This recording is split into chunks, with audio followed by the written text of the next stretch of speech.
બાપાના શરણોમાં નમન મસ્તક નમન કરવા આજે ગુરુ પૂર્ણિમાને દિવસે હું અત્યારે બગદાણામાં આવ્યો છું. ક્યાંથી આવ્યો અને ક્યારે બગદાણામાં આવી ગયો ખબર નથી. અને મેં જોયું ને તો મને છત ઉપરથી ધજાના દર્શન થયા, એટલે મેં દર્શન ત્યાંથી કરી લીધા.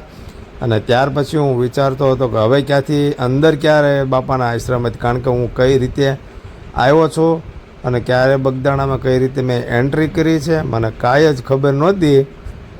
એટલે પછી હું શોર્ટકટ આવ્યો છું અને ત્યાર પછી સીધો જ હું અહીંયા માર્કેટમાં નીકળ્યો. માર્કેટમાં નીકળીને પછી મેં એમ થયું કે અને થોડુંક શૂટ કરું. એટલે બધા એટલો બધા શ્રદ્ધાળુઓ આવતા હતા ને એટલે ટ્રાફિકનો કોઈ પાર નહોતો. અને એન્ટ્રી કરતાં જ એક દાદા હતા કે જે તિલક માંડતા હતા. પછી તો મેં તિલક જોરદાર મંડાવી લીધું. અને પછી મેં એને પૂછ્યું, મેં કીધું તમે ક્યાંથી આવો છો? મને કે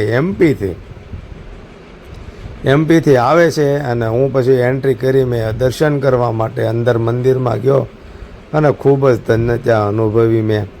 અને બાપાના દર્શન કરવામાં બહુ જ ભીડ હતી, એટલે હું તો પછી લાઈનમાં ગોઠવાઈ ગયો. અને પછી આવ્યો મારો વારો. એટલે મારી બાજુમાં દાદા ઊભા હતા, એને એમ થયું કે લે હું આવી જાઉં. એટલે દાદાને મજા આવી ગઈ. અને પછી મેં તો દર્શન કર્યા, થાક હતો એ બધો મારો ઉતરી ગયો. દાદા બાપાના દર્શન કર્યા મેં. અને પછી ભાઈ આવ્યો હું સાઈડમાં આવ્યો ને એટલે મને તરત જ એમ થયો કે હજી દર્શન કરું. થોડી મેં પાછા બાપાના દર્શન કર્યા. ટ્રાફિક હતી ખૂબ. એટલે પછી ત્યાર પછી હું આવ્યો એટલે આ બધા અહીંયા શ્રદ્ધાળુઓ બહુ ટ્રાફિક થતી હતી, એટલે બધા એને દર્શન કરવાનો મોકો પણ સારી રીતે મળતો હતો. ત્યાર પછી હું નવા આશ્રમ નવા મંદિરની અંદર આવ્યો.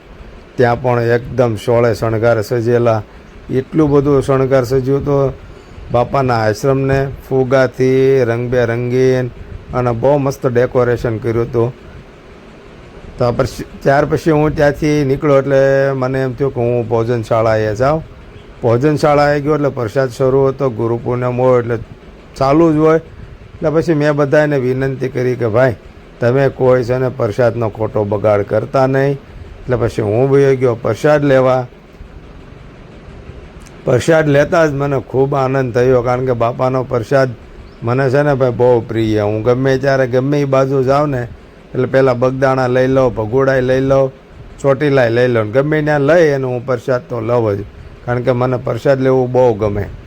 એટલે પછી ત્યાર પછી બહુ બધું ટ્રાફિક હતું. જેમ જેમ પબ્લિક આવતું હતું એમ બધાને બેસાડતા હતા શ્રદ્ધાળુઓ. અને પણ નાના નાના ભૂલકાઓ પણ આમ જો સેવા કરવા આવી ગયા હતા. અને સેવા બાપાને ત્યાં કરવી એટલે ધન્યતા અનુભવવું એ પ્રમાણે છે. અને બધાને મેં પણ વિનંતી કરેલી કે પ્રસાદનો ખોટો બગાડ કરતા નહીં. મારી બાજુમાં બેઠા હતા ભાઈ, એ સુરતથી આવ્યા હતા. એ મને એવી રીતે વાત કરતા હતા કે જનકભાઈ કે અહીંયા જે પ્રસાદનો જે ટેસ્ટ છે ને એ કોઈ પણ સુખડિયા કે ઘરે જાય ને અથવા એને રસોડે બનાવે ને તો આવો ટેસ્ટ આવે નહીં. એટલે એ ભાઈએ છે ને મસ્તીનો પ્રસાદ લઈ લીધો હતો જબલામાં. મને કે મારે સુરત જઈને બધાને કે પ્રસાદ દેવો છે. ત્યાર પછી હું પ્રસાદ લઈને નીકળ્યો. એટલે અહીંયા ચા પાણી બાપાને તો બહુ પ્રિય હતા ચા, એટલે ચા પાણી બધા પીતા હતા. અને હું ત્યાંથી નીકળ્યો પ્રસાદ અહીંયા ચા પાણી પી અને આ બાજુ જેન્ટ્સ, ઓલી બાજુ લેડીઝ, આવી રીતે પ્રસાદ હતો ચાનો. અને પછી આ બાજુ એક ગ્રુપ હતું, તે બધા ધૂન સત્સંગને મંડળ બધા આવ્યા હતા અને બધા એને પોતપોતાની રીતે ધૂન લેતા હતા. અને બાપાનું બે નામ લેવાય. બધા ઉંમરલાયક બહેનો હતી અને ભાઈઓ પણ હતા, બહેનો પણ હતા. અને બાપાની પૂનમ ભરવા ઘણા બધા શ્રદ્ધાળુઓ ચાલીની માનતા હોય, કોઈ પણ પ્રકારની માનતા હોય ને તો પૂનમ એટલે આ ગુરુ પૂનમે બધાય માથું ટેકવા અને બાપાના દર્શન કરવા આવતા હોય છે. અને ત્યાર પછી મેં તો પછી વૈયા આવ્યો સીધો જ અહીંયા બાપાની ગાડી હતી ને ત્યાં વૈયા આવ્યો બાપાની ગાડીની દર્શન કરવા. અને ગુરુ આશ્રમ બગદાણા તમે જોઈ શકો છો મિત્રો, કેટલા સમય પહેલાંની આ એમ્બેસેડર. અત્યારે એની હારે મર્સિડીઝ ન આવે એવી એમ્બેસેડર.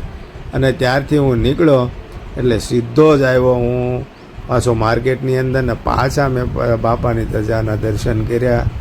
અને ઉપર ચડી ગયો તો જ્યાં ટેટુ બંધ પાડતા હતા ને એની દુકાને હું ચડી અને મેં કીધું ઉપરથી એક સીન લઉં તો મસ્ત સીન આવતો હતો, 2 ઘડી આનંદ આવી જાય એવો. ઉપરથી તો મસ્ત જ લાગે, કારણ કે હેઠે બધું કીડિયું ઉભરાણી હોય ને એવી રીતે શ્રદ્ધાળુઓ બધાય પોતપોતાની રીતે જે કોઈ વસ્તુ ગમતી હતી બધા લેતા હતા.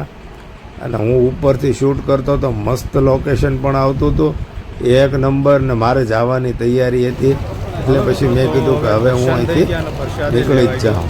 હવે આપણે અહીંથી નીકળશું એટલે હું ટાઈમસર પહેલાં પાર્કિંગ ગોતી લઉં. ગાડી ક્યાં પડી છે ખબર નથી, એના એ રસ્તે હાલ્યો જાઉં છું. ટાઈમસર પાર્કિંગે પહોંચી જાઓ એટલે પછી ત્યાંથી નીકળી જાઓ. Bye bye. સરસ મજાનો મોર છે જો રોડના કાંઠે, મસ્ત છે.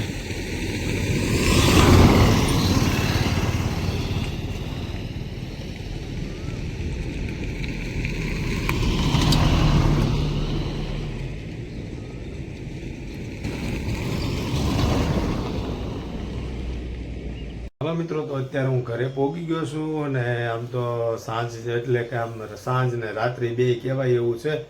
તો અત્યારે વાગી ગયા છે 8:30. એટલે તમને તો ખબર છે હું ક્યાં ક્યાં ફરીને આવ્યો છું. આ બ્લોગ તમને કેવો લાગ્યો છે તે લાઇક, શેર ને સબસ્ક્રાઈબ કરવાનું મિત્રો ભૂલતા નહીં. અને આ બ્લોગ આપણે અહીંયા જ પૂરો કરીશું, અને બીજા ફરી પાછા નવા બ્લોગમાં મળશું. ત્યાં સુધી જય સિયારામ.